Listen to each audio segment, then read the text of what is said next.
Bonjour. Oula, c'est fort. On va. Oui, je vais m'éloigner là parce que vous m'entendez bien là pour le coup, hein. Eh bien, on va une conférence sur la résilience des entreprises, qui est un super mot qu'on utilise beaucoup en ce moment, et puis dans un environnement qu'on a décidé de qualifier d'inédit, hein, puisque on vit des choses que probablement on n'a jamais vécues avant, et on va certainement vivre des choses assez extraordinaires dans les années qui viennent. Alors, pour introduire cette conférence, j'ai mon petit synopsis, hein, détruire moins, mais aussi régénérer plus. Impossible de rester dans les limites fixées par le GIEC par la seule réduction des externalités négatives. Selon le groupe international des experts pour le climat, nous devons combiner inclusion sociale, préservation et création d'écosystèmes vivants, réduction des impacts des infrastructures et des techniques pour rester dans les limites d'un changement climatique gérable par nos sociétés. Il s'agit de relier gouvernements locaux, entreprises, habitants et relier en fait. La résilience passe par une régénération écologique, économique et sociale de nos territoires. Alors, pour aborder les solutions et comment les mettre en pratique, j'ai le plaisir d'accueillir Isabelle Delannoy et Tariq Shekchak. Donc Isabelle. Bonjour. Bonjour. Isabelle, vous avez une formation d'ingénieur agronome. Vous insistez d'ailleurs sur le sol, hein, sur l'étude des sols. Et vous avez travaillé au sein de l'agence de Yann Arthus Bertrand, avec lequel vous avez co-scénarisé le film Home et collaboré au livre La Terre vue du ciel.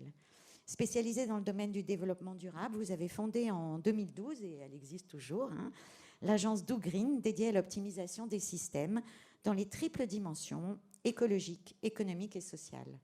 Fruit d'années d'observation de modèles économiques sur le terrain, hein, des modèles économiques alternatifs, solidaires, coopératifs, éco-citoyens, vous proposez le concept d'économie symbiotique dont vous allez nous parler. Tariq. Bonjour. Bonjour, vous êtes biologiste et spécialiste de la gestion intégrée des milieux naturels. Vous avez été pendant 12 ans directeur sciences et environnement de l'équipe Cousteau et êtes depuis plus de 20 ans chef d'expédition polaire, donc avec des images magnifiques que vous avez ramenées d'ailleurs. Le scientifique que vous êtes aime créer des ponts entre la biologie et les autres disciplines. Pionnier du biomimétisme en France, vous explorez les processus évolutifs et les solutions soutenables et résilientes de la nature et du vivant, des solutions qui ont été construites sur 3,8 milliards d'années d'évolution, donc autant dire que ce sont des solutions éprouvées et expérimentées. Vous êtes aujourd'hui directeur du pôle biomimétisme de l'Institut des futurs souhaitables, qui vise à promouvoir une approche prospective pourvoyeuse pour toutes et tous de moyens de construction d'un avenir désirable.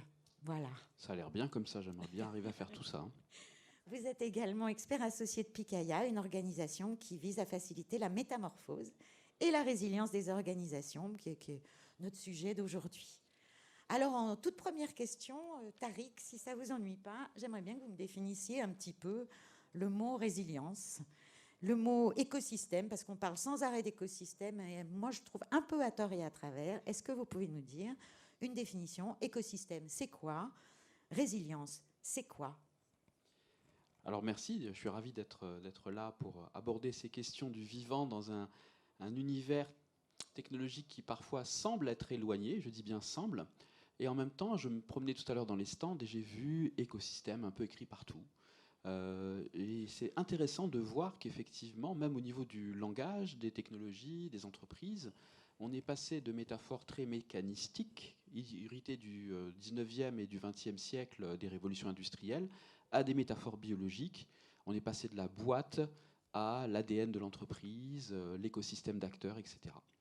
Et en fait, un écosystème, pour l'ingénieur écologue que je suis, le biologiste que je suis, c'est la relation entre le milieu dit physique, ce qu'on appelle le biotope, et donc ça va être par exemple le type de sol, justement, le type de roche, la quantité de lumière, de précipitation, le vent, etc.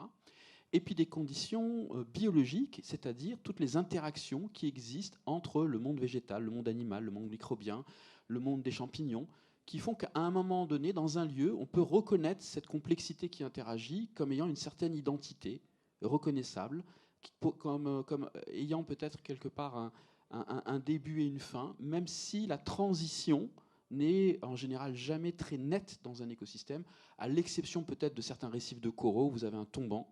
Mais une forêt, par exemple, il y a aussi des zones de transition écosystémique qu'on appelle les écotones, les zones de rencontre entre écosystèmes, qui sont d'ailleurs extrêmement riches. Maintenant, sur la résilience, il y a plusieurs façons de définir la résilience. Je vais choisir la façon que je trouve la plus opérationnelle, qui rentre peut-être un peu plus en subtilité. Il y a la résilience, donc c'est des systèmes complexes, et je fais exprès d'utiliser le mot système pour que ça résonne potentiellement aussi avec vos métiers, pas simplement avec les environnements écologiques et les écosystèmes dits naturels. Il y a la partie où on va être capable de résister à un choc, la robustesse, parfois on dit en anglais, robustness, et le moment où, après le choc, on est capable de s'auto-réparer, de se reconstruire, et de retrouver une identité qui est peut-être pas tout à fait la même, mais qui reste reconnaissable comme étant ce système-là plutôt qu'un autre. Par exemple, un récif de corail qui va subir une grande tempête va subir de la destruction, mais il va être capable de s'auto-réparer. Et si vous venez l'année d'après plonger, vous reconnaîtrez ce récif en tant que tel, ou la forêt de Fontainebleau, par exemple, même si en fait ses composants ont changé. Donc dans la complexité, c'est un petit peu ça qu'on appelle résilience. Après, il y a des tas de façons de creuser le sujet, mais je m'arrêterai là pour le moment. Et puis, alors, on parle d'environnement inédit. Isabelle, vous parlez de déséquilibre thermodynamique de la Terre et qu'on ne sait pas forcément quelles sont les nouvelles lois. Alors, régénération. Parlez-nous de régénération. Oui, en fait, ce qu'on vit aujourd'hui, c'est une déstabilisation possible des équilibres écologiques planétaires qui forment un système, c'est-à-dire des éléments qui sont en relation, et les relations se perdurent exactement, sont résilientes et se renouvellent par elles-mêmes. C'est d'ailleurs le propre d'un écosystème vivant, c'est-à-dire qu'il permet son renouvellement par lui-même et son auto-entretien. Et il se trouve que notre équilibre écologique est lié à ce qu'on appelle les 9 limites planétaires, qui sont des conditions permettant en fait à cet équilibre écologique de perdurer. Ces 9 limites sont à la fois bien distinctes. Il y a le carbone, la biodiversité, les polluants, le cycle de l'azote, et à la fois interdépendantes, c'est-à-dire que l'une joue sur l'autre. En mars, la 6e a été dépassée, c'est-à-dire que dans ce tissage des relations entre les composantes chimiques, physiques, vivantes, que constitue cet équilibre écologique, les liens, en fait, vous voyez, les fils sont de plus en plus ténus. Et lorsque certains rompent, ça induit la rupture progressive, qui sont plus tenues, de plus en plus rapide des autres. Et c'est dans ça que l'on est aujourd'hui. Donc, en fait, aujourd'hui, si on ne fait que diminuer, aujourd'hui 75% des services écologiques de la planète dont on dépend sont dégradés. En 2005, la première étude avait montré 66%, 2 tiers. Tout le monde était effaré. Le connaissant, 15 ans plus tard, même pas, on fait notre étude, on est aux 3/4. Donc, ça ne va pas en s'améliorant à ce niveau-là. Si on ne fait que diminuer les impacts, les industries les meilleures, les modèles aujourd'hui d'économie circulaire, d'éco-conception, sont à une diminution de 30 à 50% d'impact. Ce qui fait que vous dépendez toujours de 70 à 50% d'activités extractives qui menacent les limites planétaires. Donc le véritable enjeu, c'est de continuer à diminuer nos impacts, à arrêter d'aller couper ces fils, mais en même temps de retisser sur les fils, de régénérer, pour pouvoir garder ces fils solides. Et ça, c'est les écosystèmes vivants. La régénération, ça veut dire que lorsque vous ne faites pas que renouveler vos ressources, vous agissez sur la fertilité du milieu de vos ressources, qui fait que non seulement vous allez renouveler vos ressources, mais vous allez en créer de nouvelles. Quand vous vous réveillez le matin, vous vous réveillez régénéré. Vous n'avez pas perdu votre capital de la veille, mais vous êtes capable de créer du nouveau. Eh bien, c'est ça, en fait. Et toutes ces techniques régénératives, moi, c'est ce que j'ai montré, en fait, avec la théorie de l'économie symbiotique, qui est une théorie de l'économie régénérative. Eh bien, on les trouve partout. On les trouve dans le social. Ce qui fait que vous régénérez vos écosystèmes sociaux. Vous créez des individus capables de produire toujours du nouveau. Vous pouvez régénérer vos écosystèmes techniques. Vous allez toujours perdre un peu de matière, mais vous allez quand même aller vers le zéro extraction et vous allez pouvoir associer des techniques sociales, des techniques du vivant, des techniques d'organisation. Et surtout, pour les limites planétaires, en fait, ça dépend des écosystèmes vivants. Et même la technique peut être au service d'une réémergence de ces équilibres vivants en partant des écosystèmes vivants qu'on va utiliser pour nos besoins humains tout en gardant la qualité intrinsèque. Bon, alors je voulais vous poser une question sur les enjeux, mais là je pense que c'est clair, les enjeux. Arrêter de dépasser les limites planétaires et continuer de réduire notre impact, mais surtout régénérer, retisser.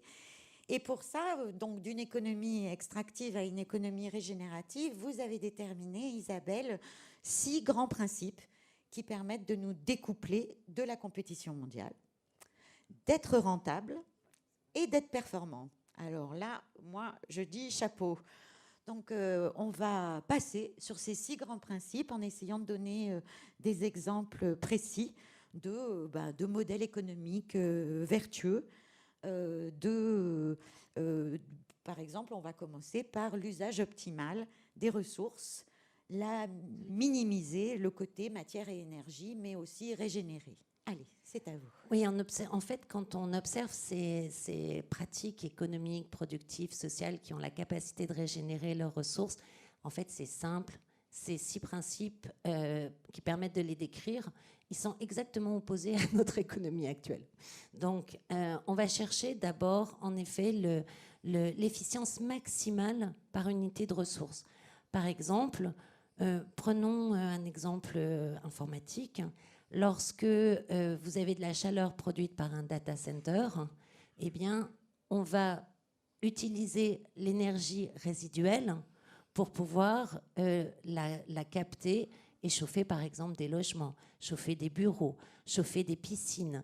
Et c'est comme ça que le prix du coût de l'énergie, en fait, se découple du prix mondial de l'énergie parce qu'il se décide entre l'écosystème formé, entre ceux qui maintiennent les data centers.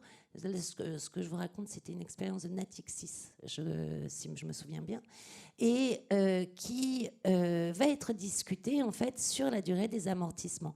On va faire un commun, c'est-à-dire que les entreprises de bureaux sont bien les entreprises, elles ont leur propre gouvernance. Natixis a bien sa propre gouvernance. Les communes ont bien leur propre gouvernance.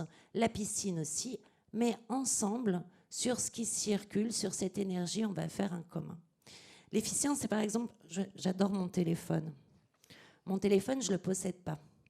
Je ne le possède pas, c'est un Fairphone qui est construit de façon interopérable. En fait, les composants sont comme des briques de Lego.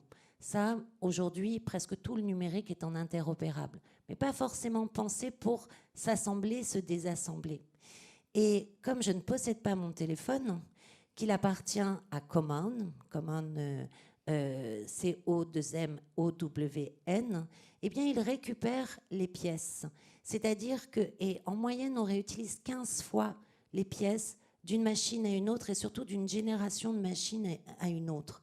C'est-à-dire que le modèle économique fait que, pareil, il se disjoint des coûts mondiaux, en fait, des métaux. Et comme en plus, c'est une coopérative, donc j'ai vu sur le modèle économique et j'ai co-investi. Au départ, ils sont partis à 2 personnes, deux jeunes fondateurs, une flotte de 100, ils investissent une flotte de 100 mobiles. Au départ, le prix était assez élevé.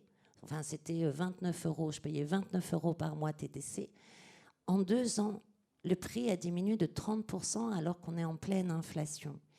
Et si on était même 10 000, je pense que ce téléphone vaudrait 4 euros par mois.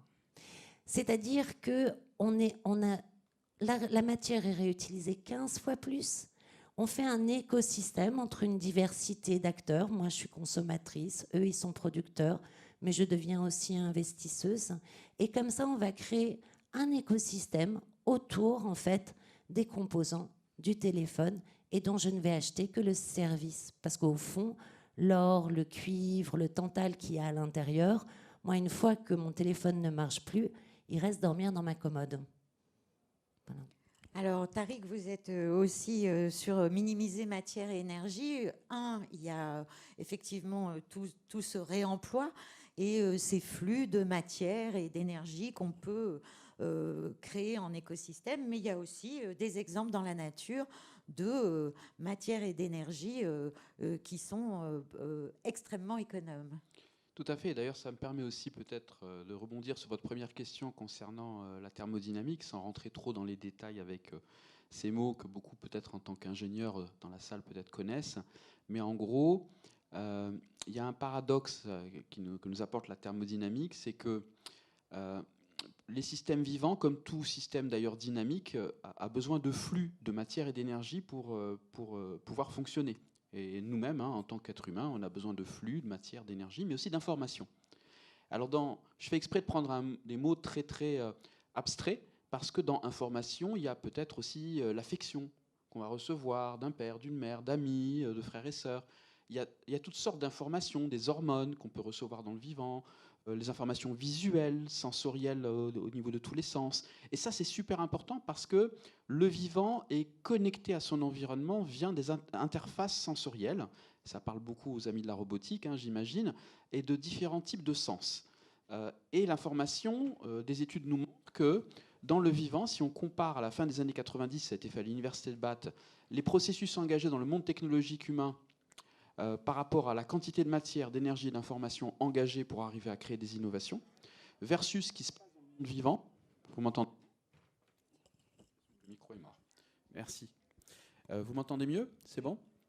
Eh bien, on a une énorme proportion de consommation de matière et d'énergie dans le monde technologique, dans la technosphère, comparée à une très grande proportion, près de 80%, d'informations qui permet justement d'optimiser la matière et l'énergie. Comme le disait tout à l'heure Isabelle, en fait, le fait de savoir où se trouvent les composants, qui a besoin de quoi, à quel moment, eh bien sûr, vous avez des possibilités d'optimisation beaucoup plus importantes. Pareil avec le véhicule, si vous ne savez pas à quel endroit précis se trouve un véhicule en copartage, eh bien, ce n'est pas efficient.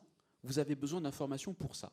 Alors, on pourrait se dire, depuis la fin des années 80, le système humain a augmenté de manière considérable la quantité d'informations. Oui, mais il y a une illusion d'optique quand même. Il y a une illusion d'optique parce qu'on le fait basé sur des ressources extraites de la croûte terrestre, basé sur des minéraux qui sont par essence des ressources finies et basé sur des hydrocarbures la plupart du temps encore. Donc la quantité d'informations semble avoir augmenté depuis les années 90, mais les proportions finalement pas tant que ça. On dépend encore beaucoup de matière et d'énergie.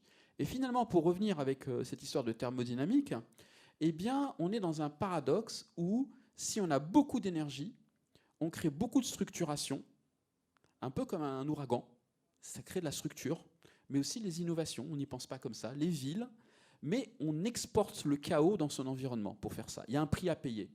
Comme vous-même, en tant qu'être vivant, pour créer de la structure, votre corps, pour grandir, quand vous avez été bébé, vous avez dû irradier de la chaleur, vous avez dû rejeter des déchets organiques, et c'est le prix à payer. Le vivant est connecté au flux solaire via les organismes photosynthétiques.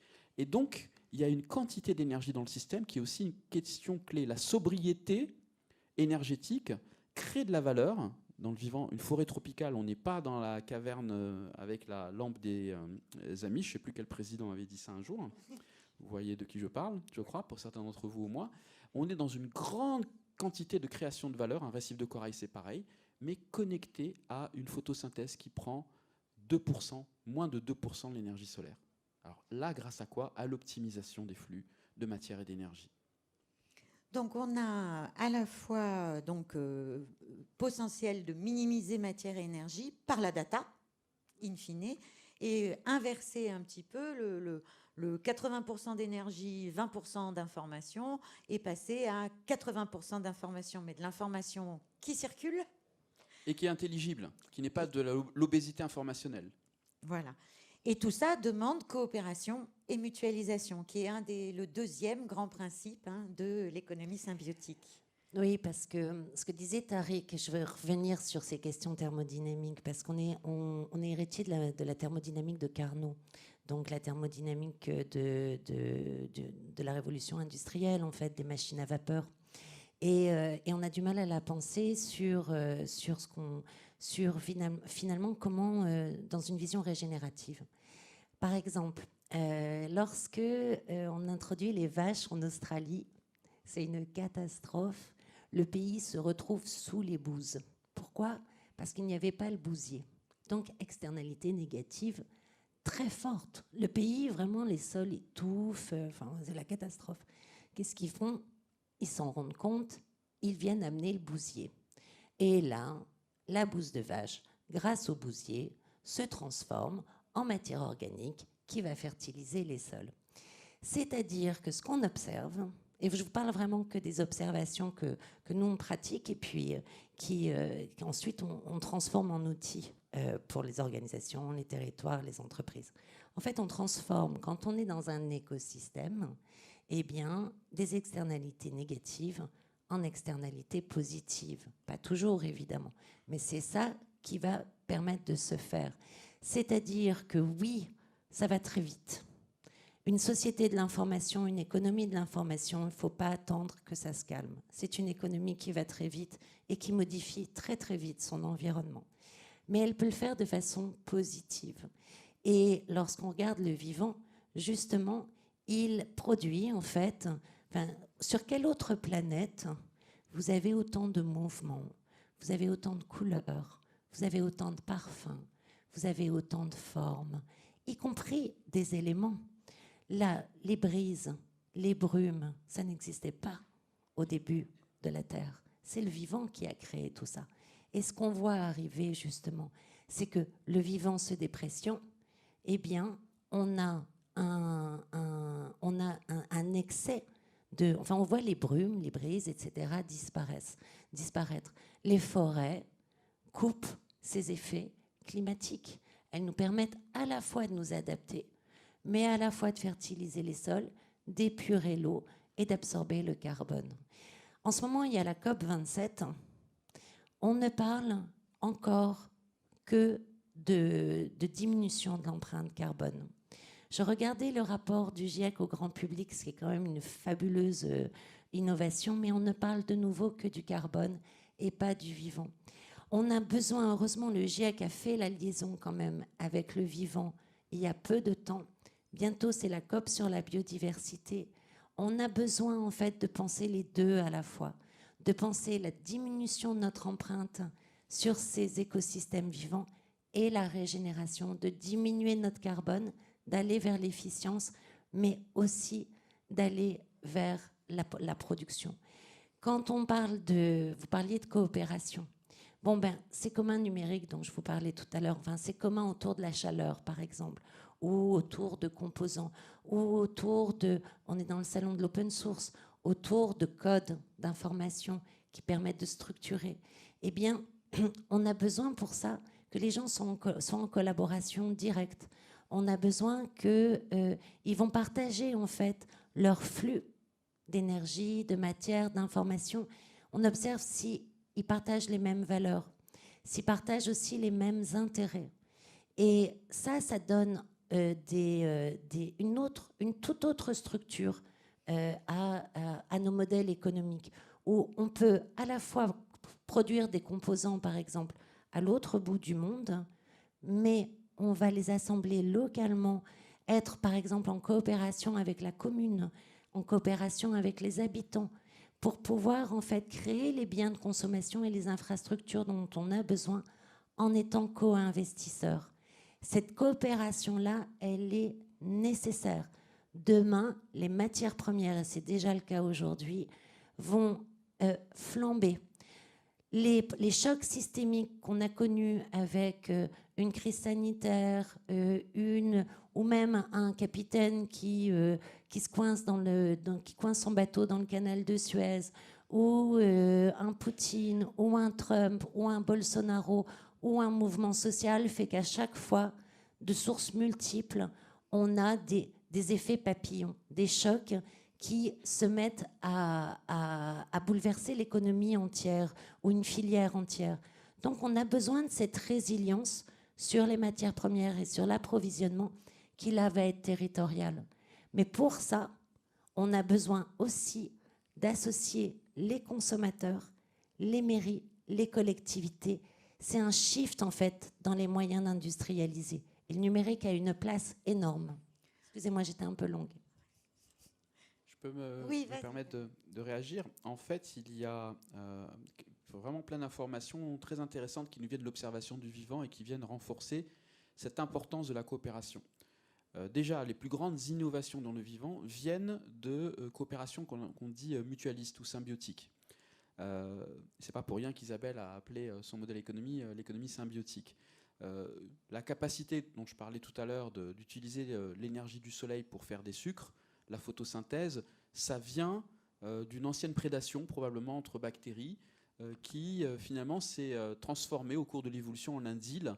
Je ne te digère pas, mais tu me donnes la possibilité d'utiliser la lumière pour faire des sucres. C'est ce qu'on appelle les chloroplastes. La même chose, les mitochondries, l'ADN des mitochondries, donc ces usines à énergie dans nos cellules, à nous, hein, les animaux dits complexes, eh bien, c'est aussi d'anciennes prédations transformées en relations symbiotiques mutualistes. Lynn Margulis qui a montré ça il y a déjà quelques décennies. Et on a aussi des expériences très intéressantes qui montrent qu'il ne s'agit même pas d'éthique. Nous, espèces humaines, on a un cadre de valeurs, des systèmes éthiques, mais même si on fait abstraction de ça, vous prenez ce qu'on appelle des amibes, c'est pas très sympa les amibes, hein, ce sont des organismes unicellulaires qui peuvent nous poser des problèmes quand ils sont en trop grand nombre dans notre système digestif, mais néanmoins, vous mettez des amibes dans un milieu riche en ressources, eh bien, elles peuvent être en compétition les unes par rapport aux autres. Par contre, dès que le milieu s'appauvrit, elles font des colonies collaboratives. Et il y a des tas d'espèces en fait, qui montrent que la meilleure stratégie, surtout en période de crise sur les ressources, c'est la coopération. Et c'est contre-intuitif. On pourrait se dire non, il faut être plus compétitif parce qu'il y en a moins. Ben non, il y a des tas d'exemples dans le vivant qui nous montrent que c'est exactement l'inverse. Et qu'il s'agit vraiment d'une stratégie payante. On est en période de tension sur les ressources, eh bien, c'est pas pour rien que la coopération redevient, alors dans un chaos, avec aussi de la compétition, du renfermement sur soi. Et toutes les stratégies existent dans une forêt. Vous avez aussi de la compétition, de la prédation, du parasitisme. Mais ce qui explique le plus les innovations, les grandes innovations du vivant, c'est la coopération et la symbiose mutualiste. D'accord. Donc, troisième principe, hein, parce que alors là, du coup, on les a tous mélangés, mais c'est pas grave. Donc, on a système. Ben, c'est systémique. Voilà, tout est interdépendant. C'est difficile de catégorier, mais on a bien se baser sur notre environnement, travailler à moins utiliser les ressources matière et énergie par la création de flux vertueux qui amènent une économie rentable et déconnectée, puisque c'est du réemploi de la compétition mondiale, et le système vivant qui nous dit clairement, quand on a un problème environnemental, et là on est dedans, il faut acter sur la coopération, etc. Alors on voit des choses venir, hein, l'économie de la circularité, l'économie circulaire, le business model des plateformes, l'économie de la fonctionnalité ou de l'usage. On a déjà beaucoup d'exemples sur le terrain, hein, qui nous montrent que ça y est, on est déjà en train d'expérimenter des nouveaux business models, des nouveaux modèles d'organisation entre nous pour être résilients, hein, et rester dans le monde du vivant. L'autre principe, c'est utiliser les services de l'écosystème vivant, justement. C'est utiliser les services de tout ce qui est autour de nous. Donc, vous avez un exemple là-dessus. Alors, c'est utiliser les services rendus par les écosystèmes sociaux, techniques ou vivants. Et les services rendus par les écosystèmes vivants, c'est dans le monde d'aujourd'hui. Ce matin, il y avait agriculteur enfin, il y avait un article sur un oléiculteur, un agriculteur, qui se bat depuis des années pour pouvoir réutiliser les eaux usées dans ses champs, pour éviter de creuser des bassines comme on le voit, ça s'accroît vraiment, ces réserves d'eau, donc très bétonnées, etc., dans lesquelles on recueille l'eau pour pouvoir irriguer les champs. Donc ça coupe les cycles de l'eau, hein, ce genre de choses, en tout cas fait comme ça. Si on faisait des mares, des étangs avec les services de la biodiversité, ce serait autre chose. Mais là, donc, pourquoi les eaux usées? Parce que les eaux usées, en fait, c'est ça qui est quand même fabuleux, c'est que dès qu'il y a une communauté humaine, il y a besoin d'énergie, on en parlait tout à l'heure, mais il y a aussi forcément de l'eau, et au moins des eaux usées. Et parce que le vivant, en fait, sait épurer les eaux usées, mais depuis des lustres. L'eau, elle est en quantité finie sur Terre. C'est-à-dire que l'eau que vous buvez, c'est la même eau que buvaient les dinosaures. Et donc le vivant ne cesse en fait de réapprovisionner en fait en eau potable la planète en épurant les déchets du vivant. Il crée en fait, c'est le cas de toute cette économie, une boucle source et ressources. Il prend en fait l'eau usée et il va redonner de l'eau potable. Et cet agriculteur, donc, il va utiliser ces arbres et ils vont faire des mesures, etc., pour pouvoir en fait aussi repotabiliser l'eau. Et on a des systèmes de phytoépuration comme ça aujourd'hui qui sont magnifiques, magnifiques. C'est un écosystème avec des joncs, des bambous, des plantes, en fait, des longues plantes à fibres, qui pourraient d'ailleurs être utilisées par ailleurs, dont les systèmes racinaires, en fait, prennent le plus gros. Puis après, vous avez des iris, des menthes aquatiques, des nénuphars, parce qu'au fur et à mesure, plus l'eau est propre, plus elle a besoin d'être réoxygénée. Et le nénuphar, par exemple, a besoin d'une eau déjà assez propre, mais il termine son oxygénation. Et pour pouvoir continuer cette oxygénation, la renforcer, vous y associez des cascades, des fontaines qui permettent en fait de brasser l'eau et de continuer à l'oxygéner. Voilà une station d'épuration, selon le monde vivant. Aujourd'hui, quand on conçoit, nous, des stations comme ça pour qu'elles soient hyper efficaces, on est à 0,5 à 3 mètres carrés par équivalent habitant, alors que le lagunage traditionnel, c'était 12 mètres carrés. On a des villes, y compris en Europe, où on a ces systèmes d'épuration au cœur des quartiers et qui servent de square et de nichoirs à pivert, etc.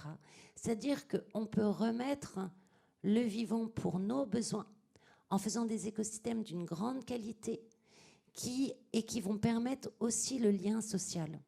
Par exemple, on s'aperçoit que lorsque les populations ont accès aux vivants dans la ville, elles souffrent une chute de 40% de l'obésité, quel que soit le niveau social, classe élevée comme classe pauvre.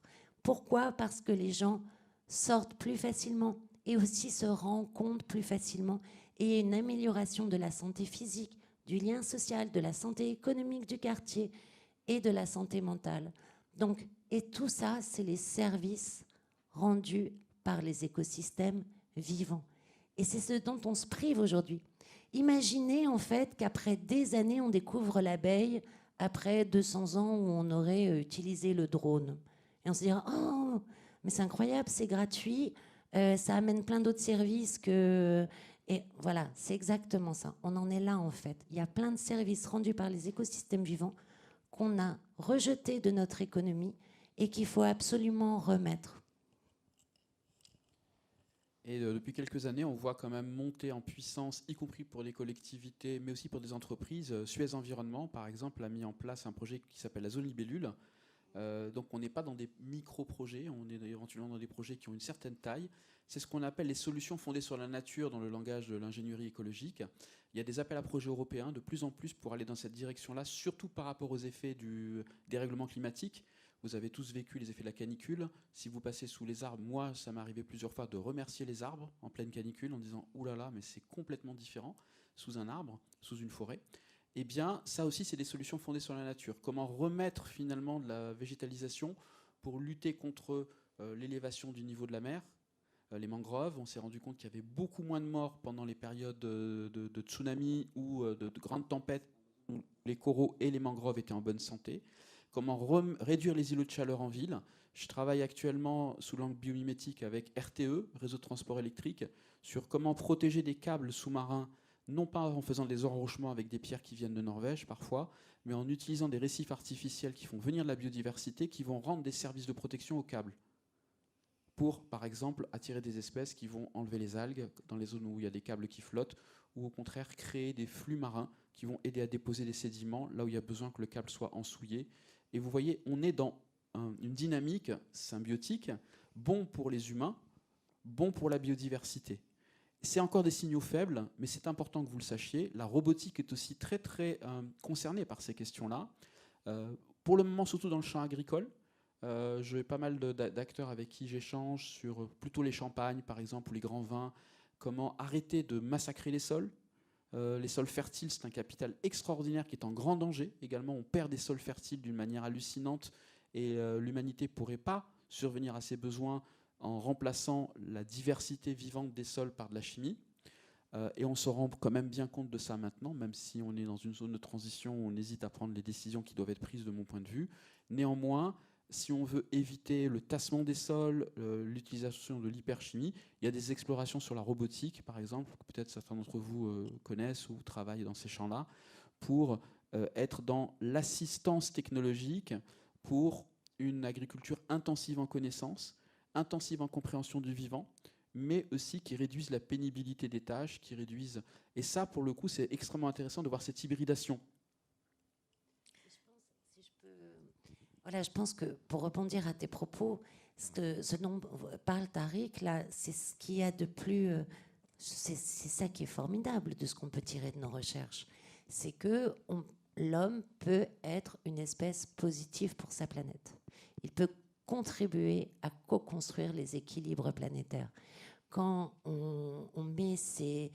quand on change cette agriculture, quand on fait ces systèmes d'épuration ou d'infiltration des eaux de pluie, comme on vient d'en parler, eh bien, on contribue à maintenir et à créer les équilibres planétaires avec le vivant.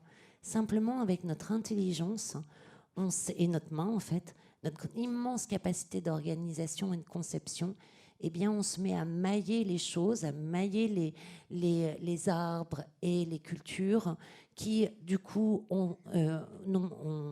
les sols retiennent mieux l'eau, les sols deviennent plus fertiles, on a besoin de moins d'engrais en quelques années. Les débuts sont durs, hein. Et notre technologie, en fait, sert à accélérer ça. C'est une autre vision de la technologie. On ne cherche plus à aller plus haut, plus loin, plus fort. C'est une technologie au service des liens et au service de ces écosystèmes. Et si on la marie avec cette économie d'usage dont je vous parlais, en fait, on peut avoir un nombre de services rendus par unité de matière extraordinaire, en fait, quand on la branche avec une pensée d'un homme au service du vivant. C'est ça la bonne nouvelle de l'économie régénérative. Si on devait résumer les services en question, et je finirai là-dessus, services d'approvisionnement. Donc c'est ce que vous prélevez, les fibres, l'alimentation, le biosourcing de matériaux potentiellement pour remplacer ce qui vient justement des minéraux. Tout ça, on prélève dans les écosystèmes des choses qui nous sont utiles. Services de régulation, tu prenais l'exemple de l'épuration par exemple, mais c'est aussi régulation du dérèglement climatique par la fixation de carbone, aussi bien dans la biomasse, dans les arbres par exemple, mais aussi les falaises d'Étretat. C'est des coquilles d'organismes marins qui ont fait du calcaire à partir du CO2. C'est des gigatonnes et des gigatonnes de fixation de carbone sur des milliers et des millions d'années. Mais il y a des projets européens, il y a des innovations où on fait des ciments carbone positifs. Grâce à quoi? Des bactéries qui sont capables de faire ce qu'on appelle la biominéralisation. Donc, service de régulation. Mais aussi, des arbres plantés sur un bassin versant vont réguler les pluies. Si vous coupez à blanc, vous allez vous retrouver avec des coulées de boue en fond de vallée, et vous avez vu plein d'exemples dans les médias ces dernières années. Ben, c'est lié tout ça. Bassin versant mal géré, vous avez artificialisation des sols, ça va de plus en plus vite dès que ça tombe en pluie. Ben, vous avez le concept de ville-éponge, par exemple, pour enlever parfois du bitume, des surfaces artificialisées, non pas simplement pour faire revenir les abeilles, même si elles sont super importantes, mais aussi parce que ça a un rôle fonctionnel très, très, très concret. Et puis, vous avez le service culturel. Service culturel, le fait que vous aimiez vous balader en famille dans un bel espace, même si c'est une zone d'épuration, c'est aussi un bel espace, ou bien dans une forêt, et aussi un site sacré pour un peuple qui considère que cette montagne, cette forêt, cet endroit est sacré, service culturel. Et finalement, l'oxygène que vous respirez, eh bien, impossible sans les plantes. Et les services d'innovation. Et l'innovation, les exemples que ça peut vous... Ça fait partie des services culturels, oui, tout à fait. Ouais. C'est... En fait, c'est aussi pour ça qu'il est tellement important que le vivant revienne dans nos villes. Parce que nos enfants, on a besoin qu'ils aient... Vous savez, toutes les sensations enfants perdurent toute la vie, vont forger vos goûts, Et aujourd'hui, et là j'insiste, vu qu'on est dans le lieu, on a des enfants qui ont beaucoup trop d'enfants ont leur premier contact avec le monde avec des écrans. Et on doit absolument, pour pouvoir aussi se réattacher au vivant, avoir de nouveau l'accès à ces espaces dans la ville pour que nos enfants, tout simplement, puissent sortir et sortir en sécurité. Parce que ces espaces vivants maillés, en fait, donnent un sentiment de sécurité et où, du coup, les gens viennent, et y compris les femmes et les enfants. Je ne sais pas si les femmes sont beaucoup moins présentes dans l'espace public, en fait, sauf, justement, là où il y a des jardins, et notamment là où il y a des jardins et des commerces. Et ça, c'est très important de penser ça aussi sur notre équilibre social général. Il y a une vraie responsabilité là, collective, à penser ça. Et je reboucle avec des data centers. Vous pouvez faire des piscines naturelles épurées par ces végétaux. Par contre, l'hiver, vous ne pourrez pas vous baigner dedans. Vous pouvez les faire épurer par des serres de végétaux, du moment qu'ils ont à peu près toujours la même température et qui soient alimentés par des réseaux de chaleur urbains auxquels peuvent participer toute l'industrie numérique, notamment par les data centers. Alors moi, je voudrais aussi insister sur une des dimensions qui, moi, m'a assez scotché. Puis alors, on parle beaucoup de biodiversité, mais en fait, coopération, minimiser les ressources, réutiliser, réemployer, s'inscrire dans un écosystème vivant, ça ne marche pas si on n'est pas dans la diversité. Ça, c'est un élément très important qui permet, Catherine, de reboucler en partie avec votre question sur la résilience. Il y a plusieurs façons d'aborder ça. La façon, encore une fois, éthique, sociale, elle est importante, mais aussi la façon stratégique, tout simplement, de bon sens. Le bon sens, finalement, j'aime bien ça parce que c'est moins dogmatique. Si vous êtes dans un système où vous cherchez la maximisation à tout prix, vous allez vous retrouver à dire, par rapport à ce dont j'ai besoin, je vais sélectionner. Je vais prendre vous, j'ai fait des tests, vous êtes la personne la plus productive par rapport à ce qui m'intéresse. J'ai l'illusion d'avoir fait un bon choix, parce que je vais avoir une production plus importante qu'en ayant gardé d'autres personnes dans mon équipe. C'est la même chose avec les variétés de blé ou de riz. Vous allez sélectionner la variété qui va vous produire le plus à l'hectare, en oubliant d'ailleurs que c'est bien souvent sous dopage chimique bien particulier. Mais néanmoins, oublions le côté dopage chimique. La variété la plus productive à l'hectare.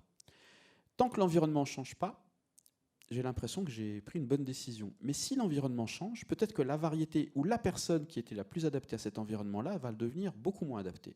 Mais j'ai plus rien pour prendre le relais. Et donc mon système risque de s'effondrer. Alors que si on analyse la complexité des écosystèmes, il y a une fenêtre d'optimum où on va garder une bonne diversité et une bonne efficacité également. Pour produire, parce que ce sont des systèmes productifs également, et on a besoin de produire.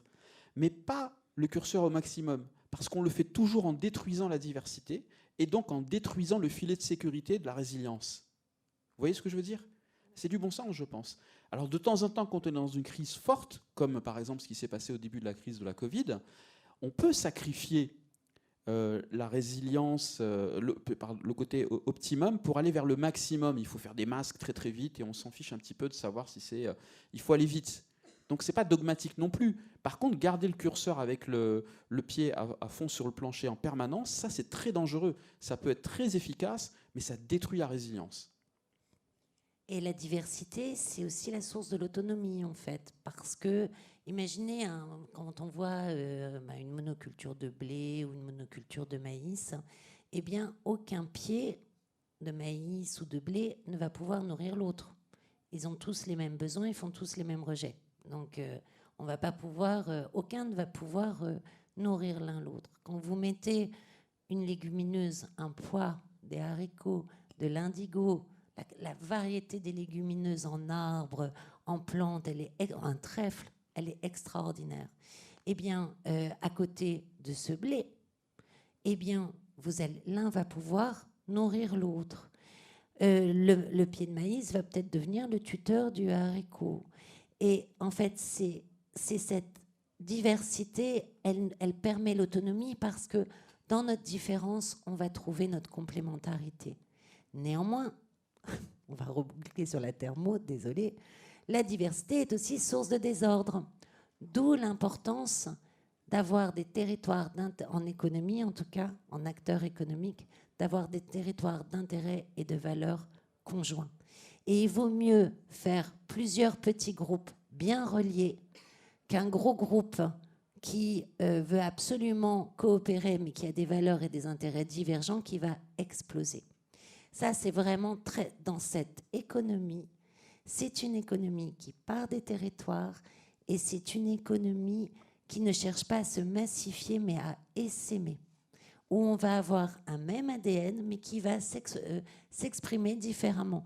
Je reprends mon entreprise, par exemple, de téléphone, où on a le même cas en hydrogène, H2X, qui est en train de faire vraiment une rupture là en ce moment en Bretagne et qui sème dans le monde entier. Ils partent des besoins locaux. C'est le même ADN, mais il va s'exprimer à chaque fois différemment. Et on va co-investir à chaque fois avec le territoire, ce qui va permettre de garder la résilience grâce à la diversité des investisseurs et ce qui va permettre aussi d'installer un système localement, même si en fait il est mondial, mais plus de la même façon, il va réseauter. La diversité également, ça peut être, si je reviens sous l'angle biomimétisme, donc l'art de s'inspirer de la nature pour résoudre des problèmes humains en éco-conception. Vous observez par exemple, même pour la robotique, sur les milieux, prenons l'enjeu de mobilité ou de déplacement.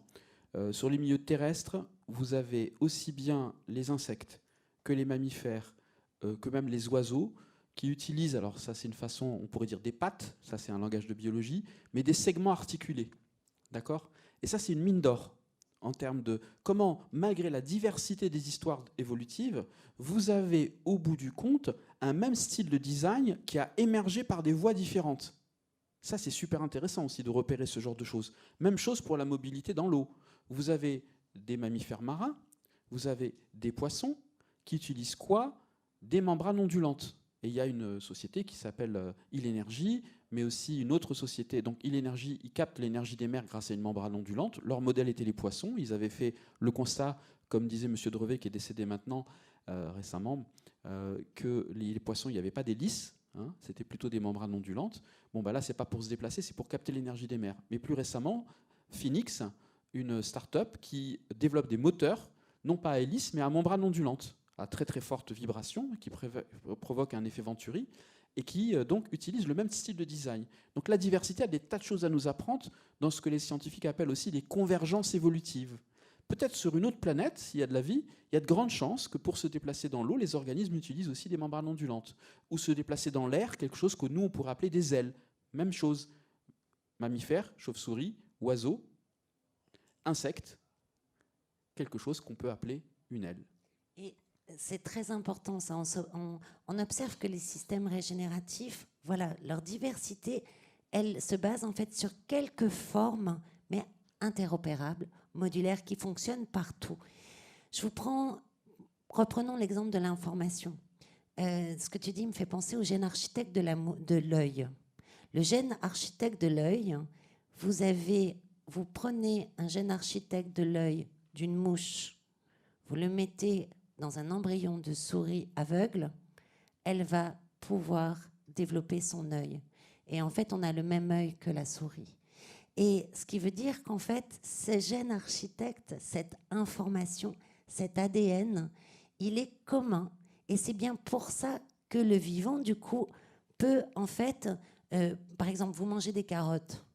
Mais pourquoi vous n'avez pas une tête de carotte?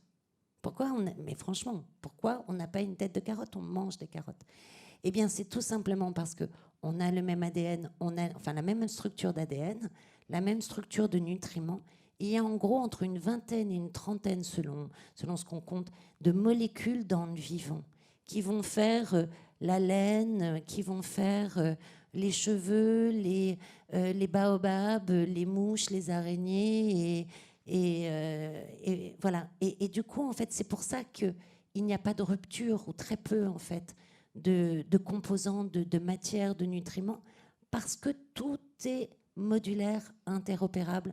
Une information, la plupart du temps, enfin dans beaucoup de cas, se lie chez un autre être vivant.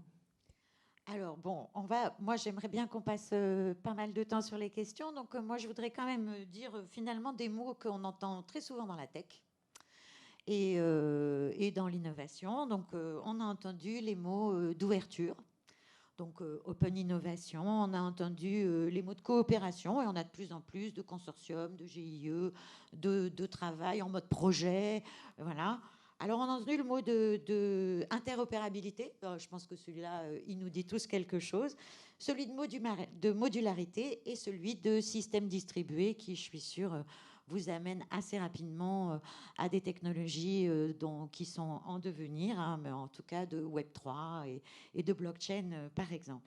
Alors, si on devait quelque part avoir une conclusion de tout ça, parce que pour pouvoir passer aux questions, voilà, chacun de vous, un key takeaway, qu'est-ce qu'on en ressort pour une entreprise, hein, soyons business et pragmatiques. En fait, je crois que l'économie régénérative est la seule façon aujourd'hui de passer les crises qui nous arrivent, qu'elles soient économiques, qu'elles soient sociales, qu'elles soient écologiques. Pourquoi? Parce qu'elle existe déjà partout. Moi, c'est ce que j'ai montré finalement, c'est que on avait ces systèmes-là dans le social, dans l'économique, dans le technique, dans le vivant, qui étaient apparus partout. Dans des régions pauvres comme riches, dans des régions urbaines comme rurales, dans des régions chaudes comme froides, démocratiques, non démocratiques, partout. Donc elle est déjà présente. Et le problème, c'est qu'elle ne se reconnaît pas encore comme une même espèce économique. On ne comprend pas que l'open source, la permaculture, l'économie sociale et solidaire, les communs, l'économie de la fonctionnalité, l'économie circulaire, c'est la même économie en fait. On sent des attirances parfois, mais elle ne se reconnaît pas comme une espèce économique. Donc au lieu de former un écosystème, on est comme des plantes en pot. On n'a pas fait en fait notre alliance. Et donc on doit faire notre alliance. Pour ça, il faut faire attention. On doit conserver notre intégrité. Exactement comme tu disais pour le chloroplaste. Ok, je reste chloroplaste, tu vas m'héberger, je vais être tranquille, tu vas me donner mes nutriments et enfin tu vas me permettre d'aller haut par exemple que dans un arbre pour aller capter la lumière et moi je vais te donner les nutriments. Mais on va garder notre intégrité. Et donc c'est ça en fait, pour passer à l'économie régénérative, il faut comprendre qu'on doit coopérer tout en gardant notre intégrité. On ne fait pas un collectif, non. On fait un commun sur des flux particuliers. Et ça se passe selon certains besoins, Il ne faut pas massifier, en fait. C'est ça que je veux vous dire en conclusion. Pensez à vos besoins, pensez aux besoins des autres. Allez voir sur votre territoire, dans votre filière, ce qui peut être différent ou ensuite travailler ces modèles d'organisation pour faire ces communs qui vous rendront résilients aux crises et qui, en plus, vous permettront d'être des acteurs positifs sur le territoire où vous êtes implantés, parce que ça m'étonnerait qu'il n'y ait pas une technique du vivant et du vivant à implanter, pas seulement d'idées d'innovation qui ne puissent pas vous aider. Et là, on devient positif pour son entreprise, pour son territoire et pour cette grande crise écologique qui nous arrive et dont on est responsable devant nos enfants. Tariq ? Moi, j'ai envie de partager avec vous un sentiment qui m'anime depuis quelque temps et qui m'aide à me lever le matin avec beaucoup d'enthousiasme, malgré parfois, souvent, les mauvaises nouvelles qu'on peut entendre à longueur de journée. J'ai le sentiment profond qu'on est en train de vivre quelque chose qui est équivalent à ce que a pu être la Renaissance à la sortie du Moyen-Âge. Et la Renaissance, c'est un bel exemple parce qu'il y avait en même temps Botticelli, Léonard de Vinci, la révolution copernicienne, et en même temps la Saint-Barthélemy, les guerres de religion, les massacres des Amérindiens, l'esclavage, tout ça cohabitait. Grande période de transition dont on a vu les fruits que peut-être 150 ans, 200 ans plus tard, avec l'apparition de l'humanisme et tout ce que ça a pu aussi apporter de positif à notre histoire commune.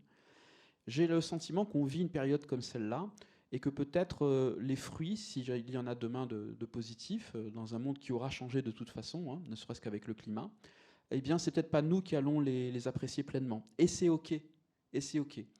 Cette génération, surtout les jeunes, ne soyez pas déprimés par toutes ces nouvelles-là. Vous êtes en train de vivre une époque fascinante de changement de paradigme. Et la question de la relation au vivant est au cœur de ce changement. Ce n'est pas le climat, en fait. Le climat est un symptôme. La preuve, encore une fois, dans les mots des organisations, des entreprises, quelque chose est en train d'essayer de poindre. Ce signal faible monte en puissance partout. On parle de la permaculture, ceux qui connaissent peut-être avant tout, on pense agroécologie. Maintenant, on parle de l'entreprise permacole. C'est en train de monter un peu partout dans le monde, même le concept d'économie régénérative. Vous pouvez participer à ça. Le concept d'entreprise à mission également. C'est quoi une vie humaine digne d'être vécue ?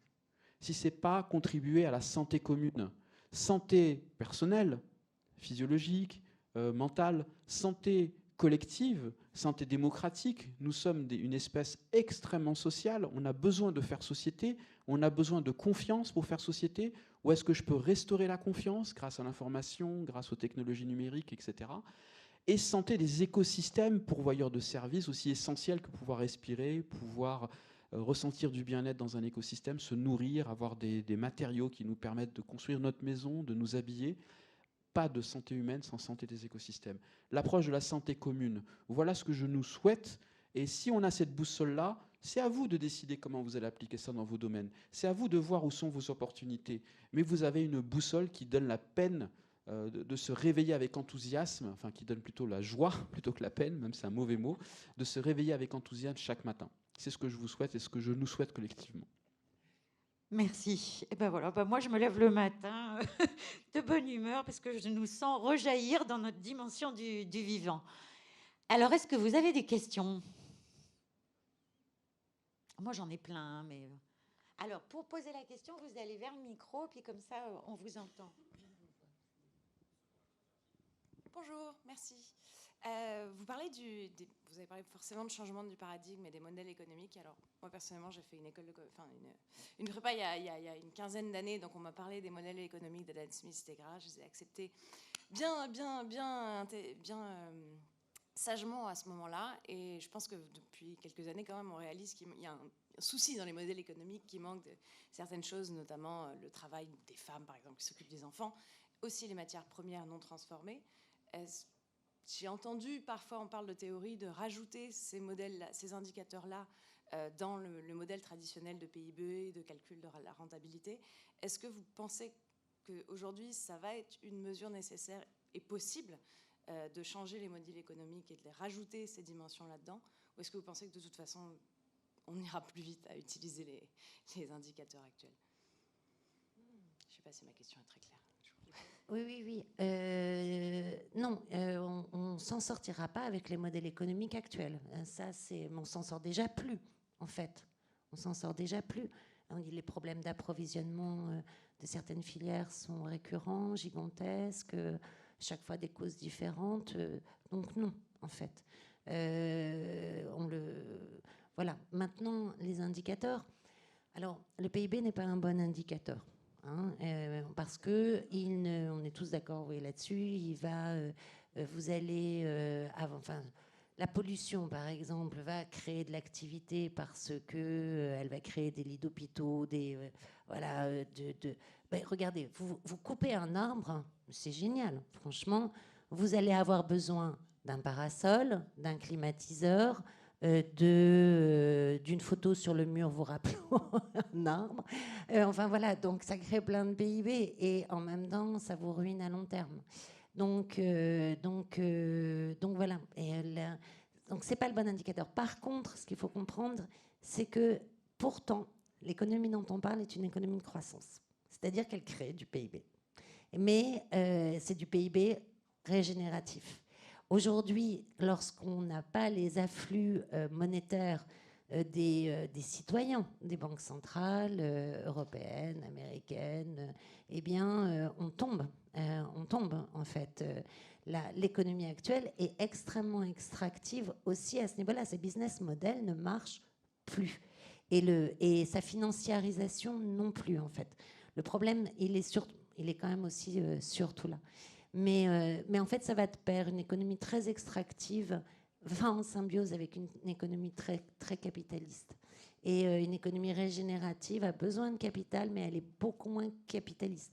Moi, je me demande même à quel point le capitalisme se régénère dans l'économie régénérative. Il est plus distribué. C'est comme disait Tariq, en préparant ou maintenant, on est dans un monde de transition, donc où on a toutes les extrêmes, en fait, ce que tu disais avec la Renaissance. Et donc, on a besoin, voilà, on doit tester aujourd'hui. Moi, ma boîte, c'est une boîte d'expérimentation, de transmission, on doit expérimenter aujourd'hui, y compris dans les modèles économiques des entreprises. Et je finirai là-dessus sur votre question. Vous ne pouvez pas changer toute une entreprise d'un coup. Il y a trop de ruptures culturelles, trop de ruptures modèles économiques, techniques, etc. Il faut en fait créer son propre concurrent. La petite cellule imaginale qui va peut-être transformer la chenille en papillon. Il faut tester et penser comme ça, expérimenter. Et moi, j'emploierais une métaphore qui est chère à l'Institut des futurs souhaitables, pour qui je travaille. C'est vous mettez autour d'un Monopoly Mère Teresa, le Dalai Lama et puis Mandela. La fin est toujours la même. Il y a un gagnant et il y a des perdants. C'est pas qu'une question de joueur, c'est une question de design du jeu. Ceci dit, je rebondirai sur ce qu'a dit Isabelle, à moins de mettre en danger des organisations, il va falloir, pendant les périodes de transition, jouer encore au Monopoly avec des cases vertes de temps en temps, mais ça reste le Monopoly, et en même temps inventer un jeu non pas du plus, mais du mieux. Et il va falloir, donc c'est ce qu'on dit parfois quand on parle de double, triple comptabilité, on essaye d'influencer un peu le Monopoly, mais on voit bien qu'on est dans une zone où il va falloir en même temps ces zones d'exploration, d'expérimentation qui fassent émerger de nouvelles règles du jeu. Bienvenue en transition. Bienvenue en dissonance cognitive, c'est toutes les périodes de transition qui sont caractérisées par ces injonctions contradictoires. Il va falloir naviguer avec ça. Par contre, moi je suis marin, j'aime bien avoir un cap. Même si au départ, il faut que je m'éloigne des récifs et je risque même peut-être même d'en rencontrer certains, je sais que ça vaut la peine parce que j'ai un futur souhaitable qui est un horizon. Et ça me met en mouvement de manière très différente. Je ne vais pas traverser les tempêtes et les récifs de la même façon quand je sais pourquoi je le fais. Alors voilà, si on peut servir à quelque chose dans cette période d'injonction contradictoire, c'est peut-être se réveiller ce désir d'un autre jeu et de vous donner peut-être quelques éléments de boussole qui permettent de définir cet autre jeu de manière un peu plus concrète. On n'a pas trop le temps de creuser, mais il y a des tas d'outils maintenant méthodologiques, bien sûr, qui vous aident à préciser ce nouveau jeu. Ça ne veut pas dire le jouer tout de suite. Là, je reprendrai la métaphore du jeu d'échecs. Vous savez ce que c'est que faire échec à la non-durabilité, échec aux externalités négatives, mais peut-être que le premier pion n'est pas très impressionnant, mais vous savez quel jeu vous êtes en train de jouer. Vous savez quand est-ce que vous fermez des options, quand est-ce que vous en ouvrez au moins sur 2 ou 3 coups d'avance. Arrêtons de nous changer de direction quand on se cogne la tête contre une nouvelle limite planétaire. Et ayons un peu de stratégie. Une autre question ? Vas-y. Voilà, faut juste se mettre au centre. Bonjour, déjà merci d'avoir partagé vos visions, c'était très intéressant. Moi j'ai une question sur, maintenant qu'on a dit tout ça, comment on fait en fait dans la pratique ? Parce que si on est un certain nombre à partager votre vision, est-ce qu'il faut continuer à sensibiliser les entreprises ou là est-ce qu'il faut dire non stop, en fait maintenant on va obliger à faire comme ça ? Alors moi je voudrais déjà répondre à un truc, c'est que je pense qu'on le fait déjà. en fait. On le fait déjà à des tas de niveaux. Vous avez des jardins filtrants installés à Nanterre, je crois. Vous avez des coopératives d'intérêt collectif. Vous avez une entreprise qui s'appelle Bécomp, qui utilise du lin pour faire de la carrosserie hyper légère. Voilà. On le fait déjà. En fait, c'est une prise de conscience qu'on le fait déjà. Et cette reliance qui fait que, déjà, je voulais dire, non, c'est pas comment on fait, on le fait déjà. On regarde sur le terrain toutes ces expérimentations, tout ce dont on a parlé dans cette conférence, on le fait déjà. Moi, je voulais quand même dire que ça existe. On n'a pas parlé de trucs qui n'existent pas. Alors, on le fait à petite échelle, il faut relier et se rendre compte que tout ça, c'est ce qu'elle dit, c'est un mouvement plus général et qui nous donne des grands principes. Voilà. Moi, je redirais simplement très brièvement ce que j'ai dit tout à l'heure. Réveillez en vous ce désir d'aller dans ces directions-là. Et c'est vous qui savez mieux que moi où se trouvent des personnes, des projets, des expérimentations qui résonnent avec cette intention-là. Et donc être agile. Jouer l'ancien jeu quand on n'a pas le choix, d'une certaine façon, mais dès qu'il y a une ouverture, tout de suite aller repérer l'alternative, se connecter à ce qui existe déjà, effectivement. Après, voilà, votre chemin elle va être différent du mien, mais je fais confiance à cette intention-là et à cette vision-là. Et concrètement, en fait, il faut se former. Il faut se former à ces nouvelles visions. C'est pour ça, d'ailleurs, que tous, dans la régénération, on associe la formation, la transmission. Et quand on accompagne des acteurs, souvent, en fait, ça a des demandes territoriales. On le fait sur un territoire avec, sous forme d'un living lab, par exemple. Les living labs sont des structures qui peuvent émaner de n'importe quel acteur, une entreprise, association, université,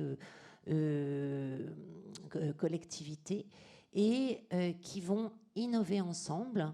Et en effet, selon des guidelines comme ça, de comprendre, voilà, d'abord où on en est sur l'extraction et où ça nous en emmène, que serait le cap régénératif, comment en fait, quels sont nos besoins de nous en tant qu'organisation ou en tant qu'être humain, etc. Et comment sur là où on est ou dans la filière où on est, en fait, en général, 80% des besoins sont déjà répondus si on se liait. Il y a une chose qu'on n'a pas dite, c'est le 20-80. C'est-à-dire qu'il y a la loi de Pareto qui dit en gros que 20% des acteurs produisent 80% des effets. Pensez à ça, 20% des actions peuvent produire 80% des effets. Donc, et ça veut dire, et pour avoir 100% des effets, si on est très perfectionniste, il faut rajouter 80% de l'énergie en fait et de travail, etc. pour obtenir ce 100%. On peut peut-être aussi se dire qu'on va chercher 80% des effets à un endroit et comme ça, on reste sur cet optimum en fait de 20-80. Je ne sais pas si j'ai été très claire là-dessus, mais ça fait du bien quoi. Lorsqu'on peut rénover un champ en mettant, en replantant des arbres, des allées, sans oublier la mécanisation, en gardant la largeur du tracteur, et puis peut-être faire un peu plus gros au coin, des triangles, là, qui font tout à coup une réserve de biodiversité, une continuité, où finalement, mais vous utilisez même moins de 20% de la surface pour avoir presque la totalité des effets sur votre agriculture. Et c'est le cas dans toutes les activités. Écoutez, là, comme je vois qu'il y a 11 secondes, je pense qu'on va surtout dire un grand merci à Isabelle et à Tariq. Merci à vous. Merci Vraiment, Catherine. merci. Merci beaucoup.